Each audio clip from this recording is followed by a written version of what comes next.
루피 강도단 사건은 최근 일본에서 일어났던 사건으로 일명 루피라고 불리는 남성이 동료들을 모집해 강도 및 살인을 저질렀던 끔찍한 사건이다. 지난해 5월부터 활동하기 시작했던 해당 조직은 점조직으로 활동하며 하나 600억에 달하는 돈을 강탈했는데, 사실 일이 이렇게 커지기 전 이미 일본 경찰에서 두목인 와타나베 유우키를 용의자로 지목해둔 상태였지만, 그가 필리핀에 거주하고 있었던지라 체포까지 꽤나 오랜 시간이 걸렸다고 한다. 두목인 와타나베 유우키는 우등생이었다고 한다. 1984년 홋카이도의 베카이초에서 태어나 목장을 운영하던 부모님의 밑에서 매우 평범한 유년기를 보냈던 그, 평소 부모님의 일을 돕던 착한 아이였다고 하는데, 머리도 상당히 좋아 모범생으로 불렸고 검도부 주장을 맡을 정도로 운동신경까지 좋았기 때문에 훗날 동창들이 반의 중심이 되는 친구였다. 항상 밝고 쾌활한 아이였다 라며 그의 학창시절에 대해 좋은 평가를 남겼다고 한다. 와타나베 유우키는 성인이 되고부터 흑화하기 시작했다. 고등학교 졸업 이후 대학교에 다니기 위해 삿포로에서 자취를 시작했던 와타나베. 사실 이때까지만 해도 부모님의 사업을 돕고자 우유거래처를 찾아다니던 착실한 사람이었는데, 어느 날 삿포로의 최대 유흥가인 스스키노에 갔다가 반문화에 미쳐 매일같이 돈을 낭비하기 시작하더니 아예 술집 삐끼로 일하기 위해 대학교 2학년이 되자마자 학교를 때려치웠다고 한다. 와타나베 유우키는 사업을 벌인 적이 있다. 스스키노의 밤거리를 배회하던 중 갑자기 유흥사업에 관심이 생겨 동업자와 함께 술집을 개업했던 그, 이때 가게에서 일하던 여성과 눈이 맞아 그녀와 결혼해 아이를 낳았는데, 열심히 일하고 있던 어느 날 갑자기 동업자가 돈을 들고 튀어 아끼던 가게가 순식간에 존망해버렸고, 사건의 여파로 또 한 번 흑화해 야쿠자와 어울리기 시작하더니 이때부터 본격적으로 범행을 저지르기 시작했다고 한다. 와타나베 유우키는 유명 연예인과 함께 절도를 저지른 적이 있다. 사업이 망한 뒤 호스트바를 운영하며 동시에 부동산 사업까지 벌이기 시작했던 그, 당시 돈이 되는 일이라면 나쁜 짓도 마다하지 않았는데, 이때 한 호스트의 집에 1000만 엔이 있다는 걸 알게 되자 곧장 호버에서 일하던 직원들을 꼬셔 그의 집을 털었다고 한다. 여기서 웃긴 건 당시 그와 함께 집을 털었던 공범 중 카네치카 다이키라는 사람이 있었는데, 이 사람이 현재 개그맨으로 상당히 성공했기 때문에 사람들이 자꾸 그와 와타나베를 연관시키자 과거에 알고 있었던 사이는 맞지만 지금은 전혀 모르는 사이다 라며 선을 그었다고 한다.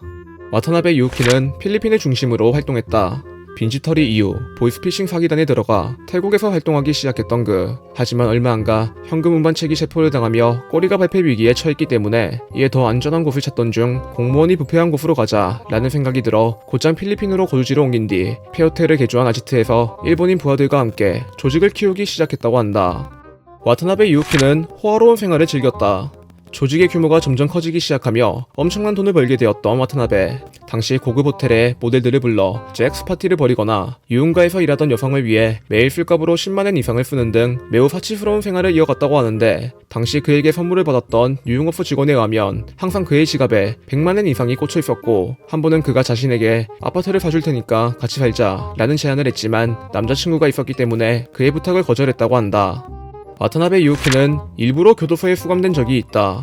역시 완전 범죄는 없었던 것일까? 운반책이었던 여자친구가 잡히거나 일본 내부 조직원들이 체포를 당하며 경찰의 수사망에 오르게 되었던 와타나베. 이에 조땜을 감지한 그가 동거 중인 필리핀 여성과 담합해 그녀를 때린 폭행죄로 필리핀 교도소에 들어가는데, 시설이 열악하기로 유명한 교도소였지만 교도관들에게 뒷돈을 찔러준 덕분에 VIP실을 이용하며 휴대폰까지 사용할 수 있었고, 수감된 동안 국외 추방을 당하지 않았기 때문에 이때부터 텔레그램으로 고액 알바를 홍보하며 강도짓을 저지를 일본인들을 모집하기 시작했다고 한다.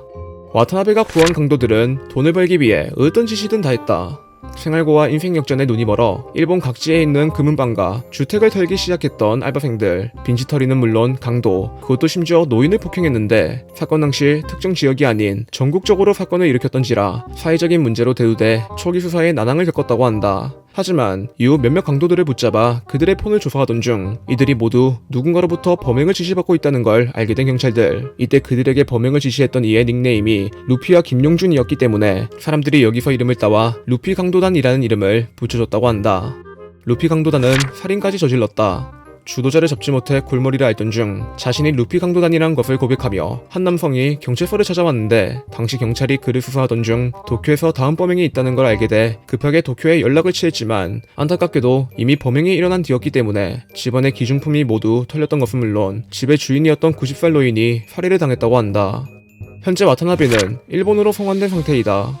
살인 사건 이후 CCTV를 보고 용의자를 체포해 조사를 진행하던 중 루피가 필리핀에 있다는 걸 알게 되었던 경찰들, 이에 곧장 유력 용의자로 와타나베와 그의 부하들을 지목했는데 당시 필리핀과 범죄인 인도 조약이 맺어져 있지 않아 강제 송환에 난항을 겪었다고 한다. 하지만 다행히도 필리핀과 정상회담이 진행될 예정이었기 때문에 외교적 압박을 피하고 싶었던 필리핀이 용의자들의 송환을 허락해줘 우여곡절 끝에 와타나베 일당을 데려오게 되었는데, 현재 와타나베는 구치소에 들어간 상태지만 용의자로 지목된 인물들 말고도 사기단에 있던 조직원이 계속 체포되고 있는 상황이라 재판까지는 시간이 좀 걸릴 것 같다고 한다. 일각에서는 그들이 야쿠자와 관련되어 있다는 의혹이 제기되었다. 삿포로에 거주할 당시 와타나베가 야마구치 구미의 야쿠자들과 친하게 지냈기 때문에 사람들이 루피 강도단이 활동하는데 야쿠자가 개입한 것 같다며 의혹을 제기했는데, 이에 야마구치 구미에서 최근 보도되는 사건과 관련되거나 그와 접촉한 사람은 엄격하게 처벌한다 라며 선을 그었기 때문에 사람들이 경찰 조사 결과만을 기다리고 있는 중이다.